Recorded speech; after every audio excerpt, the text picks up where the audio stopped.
Today's story is called The Sneethes and Other Stories by Dr. Seuss.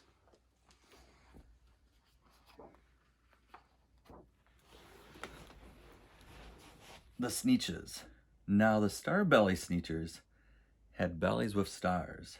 The plain-belly Sneethes had none upon theirs.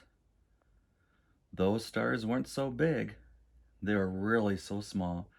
You might think such a thing wouldn't matter at all. But because they had stars, and all the star-belly Sneethes would brag, we're the best kind of Sneetch on the beaches. With their snoots in the air, they would sniff and they would snort. We have nothing to do with those plain belly sort.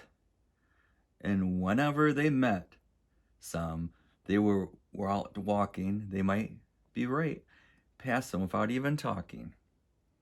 When the star-building children went out to play ball, could a plain belly get in the game? Not at all. You could only play if your bellies had stars. And the plain belly children had none upon theirs.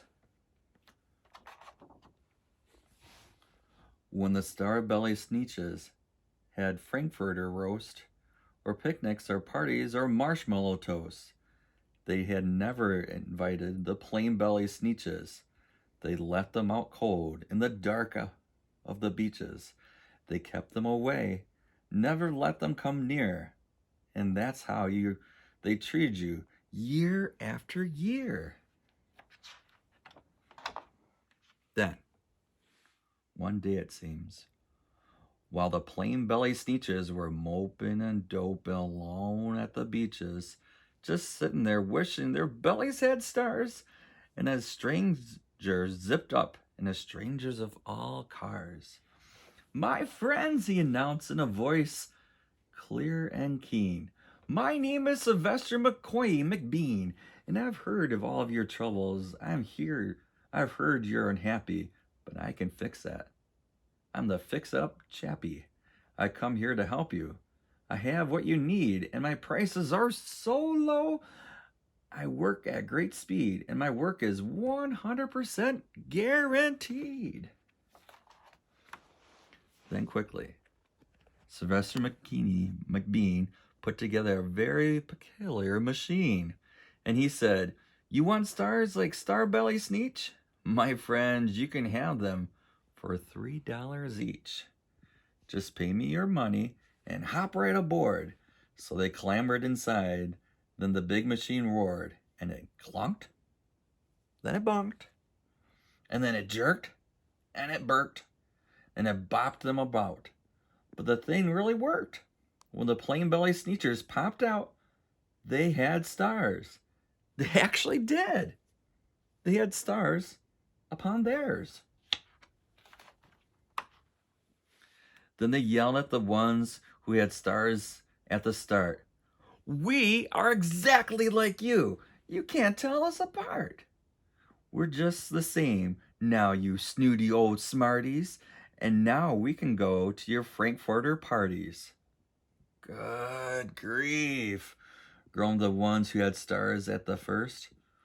We're still the best Sneetches, and they are the worst. But now, how in the world will we know? They all frowned. If which kind is what, or the other way around. Then up came McBean with a very sly wink, and he said, things are not quite as bad as you think, so you don't know who's who. That's perfectly true. But come with me, friends. Do you know what I'll do? I'll make you again the best Sneetches on the beach, and all will cost you is $10 each. Belly stars are no longer in style, said McBean. You need is a trip through the star-off machine. This wondrous contraption will take off your stars, so you won't look like Sneetches who have them on theirs. That handy machine, working very precisely, will move all the stars from their tummies quite nicely. Then, with snoots in the air, they paraded about, and they opened their beaks, and they let out a shout. We know who is who, and there is no doubt the best kind of Sneetches are Sneetches without. Then, of course, those with stars all got frightfully mad. To be wearing a star now was frightfully bad. Then, of course, old Sylvester McCorney McBean invited them on to his star off machine. Then, of course, then on, you probably guess, things got into a horrible mess. All the rest of the day on these wildly screaming beaches, the fix-up chippy chap kept fixing up Sneetches. Off again, on again, in again, out again. Through the machines, they raced around and around again, changing their stars every minute or two. They kept paying the money. They kept running through till neither the plane nor the star bellies knew which this one was that one, or one was this one, or which one was what one, or who was who or who. Then, when every last cent of their money was spent, the fix-up chappie packed up and he went. He laughed and he drove in his car off the beach. They will never learn. You can't teach a Sneetch. But McBean was quite wrong.